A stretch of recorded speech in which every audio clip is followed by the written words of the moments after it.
anthroposophy.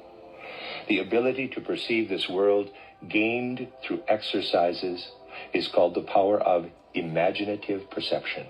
Imaginative not because one is dealing with figments of the imagination, but because the contents of the conscious mind are not thought shadows, but images.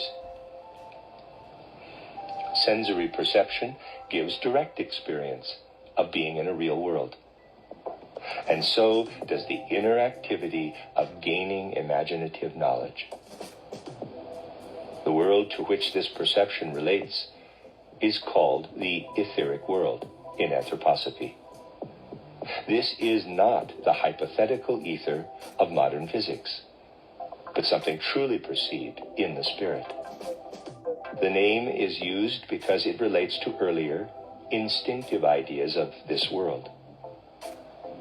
Compared to the clear perceptions now possible, these ideas no longer have validity, but we have to give names to things if we wish to refer to them. Within this ether world, it is possible to perceive an etheric bodily nature that exists in addition to the physical bodily nature of the human being. Our etheric bodily nature is something that in essence exists also in the plant world.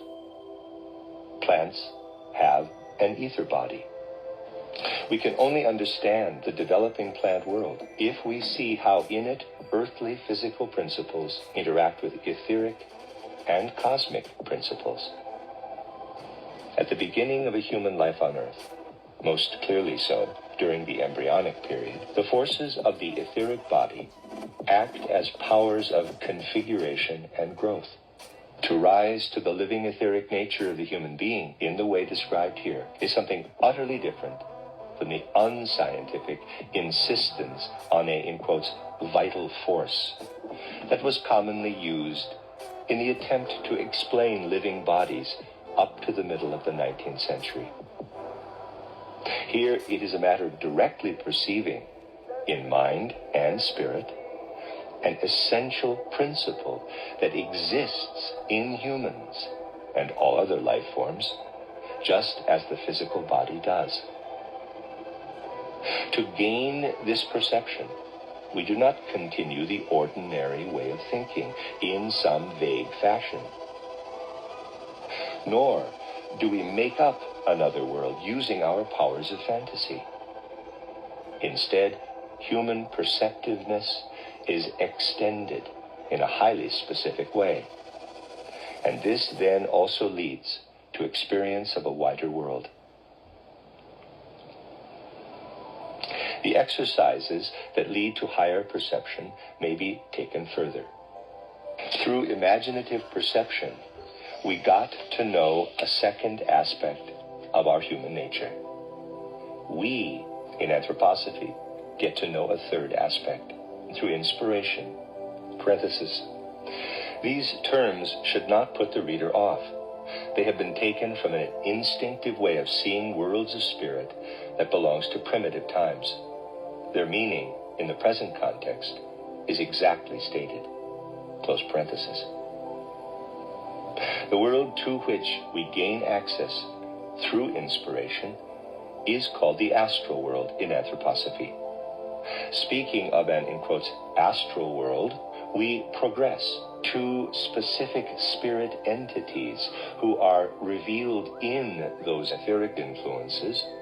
We speak of distinct spirit entities acting from the far distances of the universe, just as we speak of stars and constellations when we use the senses to look at the night sky.